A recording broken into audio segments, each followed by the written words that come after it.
बरसाती मौसम भी आ गया और अपने साथ बहुत सारी नमी और भड़ास भी ले आया। और ये भड़ास और नमी पौधों की नई ज़िंदगी के लिए बहुत ज़रूरी है। जब हम कुदरत के इकोसिस्टम और बायोडाइवर्सिटी को स्टडी करते हैं तो हम दंग रह जाते हैं। अगर इस इकोसिस्टम से एक चिड़िया या फिर एक मक्खी भी गायब हो जाए तो पूरे का पूरा दुनिया का निज़ाम बिगड़ जाएगा। इसलिए बायोडाइवर्सिटी और इकोसिस्टम को हमें बनाए रखना है। कुदरत के हर काम में हमें पंगा नहीं लेना चाहिए। ये मौसम हम इंसानों के लिए तो अजीब है, पसीना सूखता नहीं है, सांस सही निकलती नहीं है, लेकिन कुछ पौधों के लिए उनकी कलमें लगाने का टाइम आ चुका है और पौधों को रिपोर्ट करने का भी टाइम आ चुका है। कौन से पौधे रिपोर्ट कर सकते हैं कई बार वीडियोस में बताया, लेकिन फिर बताता हूं क्योंकि आने वाले नए लोग तो जुड़ते रहते हैं ना इस टीम के साथ। तो जनाब, जो नरम लकड़ी वाले पौधे होंगे उनकी आप कलमें भी लगा सकते हैं, उनको आप रिपोर्ट भी कर सकते हैं। और जो टिम्बर वुड है जैसा गुलाब, मोतिया या सख्त लकड़ी वाले पौधे, उसकी कलमें अभी नहीं लगा सकते। सख्त लकड़ी वाले पौधों की कलमें लगाने का सही टाइम ठंड के दिनों में होता है, जब टेम्परेचर ठंडा हो और साथ में ह्यूमिडिटी बहुत कम हो। और नरम लकड़ी वाले पौधे जो कि मनी प्लांट है, जैसे ये कसावा पौधा है, मानी होट इसको कहते हैं, पीस लिली है, इस तरह के पौधों की कलमें लगाने का ये सही टाइम शुरू हो चुका है। क्योंकि इनको थोड़ी सी भड़ास वाला एरिया चाहिए, थोड़ा सा हीट वाला एरिया चाहिए और इनकी रूट्स आसानी से निकलना शुरू हो जाएंगी। ये मेरा एक पीस लिली का पौधा है, देखिए कितना ज़्यादा माशाल्लाह ये बुशी हो चुका है। अब इन पौधों में से मैं कुछ पौधे अलग करने वाला हूँ, मतलब इनको रिपोर्ट भी करेंगे और पौधों को सेपरेट भी करेंगे। वो कैसे करना है चलिए फिर जल्दी से सीख लेते हैं, ऐसा ना हो कि मौसम गुजर जाए। तो सबसे पहले तो हम गमले का रूट बाउल बाहर निकालेंगे और उसके बाद देखेंगे इसकी जड़ें कितनी ज़बरदस्त चल रही हैं। ये देखिए जनाब, अभी तो कुछ काम किया भी नहीं और पसीने ऐसे निकल रहे हैं जैसे कि दम घुट जाएगा। देखिए माशाल्लाह कितनी ज़बरदस्त इनकी रूट्स बाउंड हो चुकी हैं, डेवलप भी हो चुकी हैं। अभी वाइट रूट्स हैं, ये नुकसानदेह रूट्स नहीं हैं। जो सफ़ेद जड़ होगी वो खाना पानी आराम से मिट्टी में से उठाकर पौधे के ऊपर वाले पत्ते तक डिलीवर कर पाएगी। अब इसका हमने रूट बाउल खोलना है। खोल लीजिए या काट लीजिए, लेकिन मैं इसको काटूंगा नहीं। मैं हमेशा यही सलाह देता हूँ आपको कि पीस लिली के पौधे की जड़ को काटें नहीं, ऐसे ही इसको मिट्टी से अलग कर लें। ये तरीका बहुत ज़बरदस्त है पटकने का।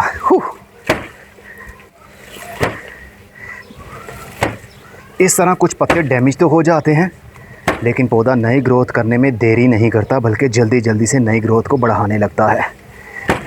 गर्मी में गरम गरम काम करने का अपना ही मज़ा है। और जब हम पौधों को डिवाइड कर रहे होते हैं, यानी एक पौधे से हम और भी पौधे बना रहे होते हैं, तो अजीब सी खुशी मिलती है, हमें गर्मी का एहसास ही नहीं होता। क्योंकि वो कहते हैं ना कि इंसान जोश में होश खो बैठता है, तो बिल्कुल वैसा ही इस केस में भी है कि एक पौधे से हमारे और पौधे बन रहे हैं, इसलिए हमें गर्मी महसूस ही नहीं होगी। बस एहतियात जड़ को ना तोड़ने में है। कोशिश करें बहुत कम जड़ें टूटें। ये काम आप धूप में भी कर सकते हैं, ये काम छाँव में भी कर सकते हैं, क्योंकि आजकल रेनी सीज़न यानी जुलाई का महीना है। मैं तारीख बताना भूल गया था, आज है 4 जुलाई 2026। तो हवा के अंदर बहुत ज़्यादा नमी मौजूद है। हवा चले या ना चले, नमी बहुत ज़्यादा इंक्रीज़ है। नोट करेंगे। पता लगाने का क्या तरीका है कि वाकई में आपके एरिया में बरसाती मौसम यानी मानसून की हवाएं एंटर हो चुकी हैं या नहीं। एक दिन पहले आपने पौधों को पानी दिया होगा और उससे अगले दिन देखेंगे अगर तो नमी बरकरार है। नॉर्मल डेज़ में क्या होता है, जब हम पानी देते हैं तो कुछ घंटे के बाद ही पानी खुश्क हो जाता है, लेकिन बरसाती मौसम जब शुरू हो जाए तो फिर अगले दिन नोट करेंगे कि मिट्टी के अंदर नमी मौजूद है। इसका मतलब बरसाती मौसम आपके एरिया में आ चुका है। ये सबसे आसान तरीका है डायग्नोज़ करने का। डायग्नोज़ का लफ्ज़ मैंने आई थिंक उल्टा बोल दिया है, इसके लिए कोई और वर्ड इस्तेमाल होता होगा। मिट्टी के मिक्सचर के अंदर लगा हुआ ये बल वाली मिट्टी है, चिकनी मिट्टी नहीं है। बस इसके साथ साथ ही मिट्टी हम उठाते रहेंगे और उसी गमले में डालते रहेंगे, क्योंकि उसी के अंदर इसका मदर प्लांट फिर से लगेगा और 1 साल के बाद फिर से ये डिवाइड करने के काबिल हो जाएगा। मैंने मिट्टी काफ़ी सारी निकाल ली है, अब रही सही कसर हम यहाँ से निकाल लेते हैं। अगर आपने मनी प्लांट को ऐसे रिपोर्ट करना हो तो कभी भी बड़े पौधे को रिपोर्ट नहीं करना, क्योंकि जब मनी प्लांट जो बड़ा होगा 4-5 फुट का होगा या इससे ज़्यादा उसकी लेंथ बढ़ चुकी होगी तो उसको रिपोर्ट करने की कोशिश करेंगे तो सारे के सारे बेल के पत्ते मुरझा जाएंगे एक बार। उसको रिपोर्ट करना ही नहीं चाहिए। अब देखिए यहाँ से हमें इन पौधों को तोड़ तोड़ कर इनके मदर प्लांट से अलग करना है और अलग अलग पौधे बनाने हैं। कितने बनेंगे अभी हम कुछ कह नहीं सकते, पहले हाफ में से इसको तोड़ लेते हैं और फिर डिसाइड करते हैं क्या करना है। लीजिए जनाब, ये हमारा एक पीस लिली का पौधा तैयार है। इसको चाहे पानी में रखते जाइए, पानी में जड़ें इसकी डबो दीजिए या वैसे भी रख सकते हैं, हवा में बहुत नमी है। और ये रहा हमारा दूसरा पौधा। ये सारे पौधे नई जगह पर जाने के बाद एक बार तो स्ट्रेस में ज़रूर आएंगे, इनके पत्ते लटक जाएंगे, लेकिन कुछ ही हफ्तों के अंदर नए सिरे से इनकी ग्रोथ बढ़ने लगेगी। अगर नमी सही तरीके से इनको मिल गई तो फिर नई ग्रोथ इनकी वहीं से शुरू हो जाएगी जहाँ से हमने इसको तोड़ा है। मतलब एक भी पत्ता इसका मुरझाएगा नहीं, क्योंकि हमने जड़ों के साथ छेड़छाड़ नहीं की। तो माशाल्लाह पौधे तो काफ़ी बन गए हैं, लेकिन इसका मदर प्लांट फिर से हम इसी गमले के अंदर लगाने वाले हैं। ये देखिए 2 पौधे ये भी बन गए। तो एक पौधे से कितने पौधे बने अभी बताता हूँ, पहले ये भी अलग कर लूँ। बस पीस लिली को डिवाइड करने के लिए जड़ का होना बहुत ज़रूरी है हर पौधे के साथ। अब ये हमारा एक पौधा रह गया है और ये जाएगा फिर से हमारे उसी गमले के अंदर जहाँ से हमने इसको निकाला है।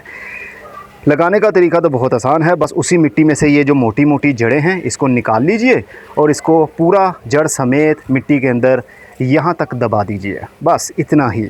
और जो नए पौधे आए हैं वो कैसे डिवाइड करने हैं वो मैं आपको बता देता हूँ। ये है जनाब तकरीबन 6 से 6.5 इंच का प्लास्टिक का गमला। इसके अंदर राइस हस्क ऐश और इसके अंदर कोकोपीट का मिक्सचर है 50-50 का। तो इसके अंदर हम पौधे को बहुत प्यार से शिफ्ट कर सकते हैं।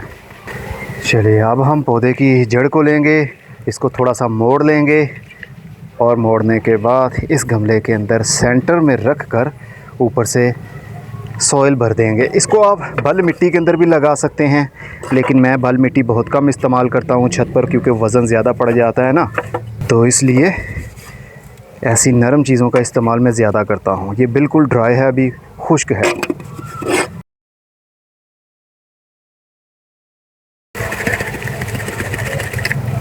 लीजिए जनाब, ये अपने पाँव पर खड़ा हो गया, खूबसूरत लग रहा है। बिना देर किए पहले पानी देंगे, क्योंकि ये सॉइल बिल्कुल खुश्क थी, राख थी ये बिल्कुल। इसको पानी मिल जाएगा, इसकी जड़ों को राहत मिल जाएगी। और अब हम इसको रख देंगे शेडी एरिया में कम से कम 1 हफ़्ते के लिए, जहाँ पर धूप ना आती हो, बस थोड़ी ब्राइट लाइट रहती हो। पीस लिली का पौधा ऐसा है जो कि कम रोशनी में भी अच्छी ग्रोथ कर लेता है। थोड़ी सी ज़्यादा हीट मिलेगी तो इनके पत्तों के ऊपर बर्निंग आने लगेगी, इनके पत्ते जलने लगेंगे। तो हमने पत्तों को जलने से बचाना है, इसीलिए तो बरसाती मौसम का इंतखाब किया हमने। इसी तरह मैं सारे पौधों को ही रिपोर्ट कर लेता हूँ। तो जनाब एक पौधे से हमने 7 नए पौधे बना लिए, मतलब उनको डिवाइड कर लिया। और ये कितने महीनों में हुआ? तकरीबन 8 से 9 महीनों में हमारे एक पौधे ने 7 बच्चे दिए। और अभी भी ये मदर प्लांट अपने पाँव पर दोबारा से उसी गमले के अंदर, उसी मिट्टी के अंदर खड़ा हो चुका है। और इसको मैंने खूब पानी दे दिया है। अब आहिस्ता आहिस्ता ये मिट्टी पानी को चूस लेगी, जो ज़्यादा एक्स्ट्रा पानी होगा वो नीचे से बाहर निकल जाएगा और फिर से ये पौधा आने वाले अगले 8 से 9 महीनों में डबल डिवाइड हो जाएगा। मदर प्लांट यही रहेगा, इसके साथ जो पौधे उगेंगे वो इनके बच्चे होंगे और उनको हम ऐसे ही सेपरेट कर लेंगे जैसा कि हमने इनको किया। लेकिन अभी इनको धूप में रखने की ज़रूरत नहीं है, हमने इसको रखना है शेडी एरिया में। जैसा कि ये एक शेडी एरिया है और एक ये शेडी एरिया है। यहाँ पर ग्रीन नेट में से छन कर धूप आ रही है, लेकिन अभी इसको इसकी ज़रूरत नहीं है। इसको ज़रूरत है इस शेड की जहाँ पर धूप भी ना आती हो, छन कर भी ना आए, बस सूरज की रोशनी आए। तो ऐसी जगह पर मैं इन सभी पौधों को रख दूँगा 1 हफ़्ते के लिए और फिर बरसाती मौसम मज़ीद हाइप पकड़ लेगा और उसके बाद इन पौधों की नई ग्रोथ शुरू हो जाएगी। फिर ये पौधे हमारे अपने पाँव पर खड़े हो जाएंगे, अलग अलग पौधा अपनी ज़िंदगी जीने लगेगा जैसे हम जीते हैं। तो इसी गर्मी के साथ जबकि मैं पूरा पसीने से भर चुका हूँ, अभी मुझे ये काम करते हुए तकरीबन आधा घंटा ही गुजरा है, लेकिन मेरी बस हो गई और कैमरा भी हीटअप हो गया। अगली वीडियो में मिलूंगा और साथ साथ में इनकी अपडेट्स भी आपको देता रहूँगा। जब गार्डन अपडेट मैंने देनी होती है आपको, तो उसमें ये भी चीज़ शो कर दूंगा कि पौधों के पत्ते लटक गए हैं या फिर वो दोबारा से खड़े हो गए और वो ज़िंदा हो गए। मिलते हैं अगली किसी नई मालूमाती वीडियो के साथ। तब तक अपना बहुत सारा ख्याल रखिएगा। खुदा हाफिज़।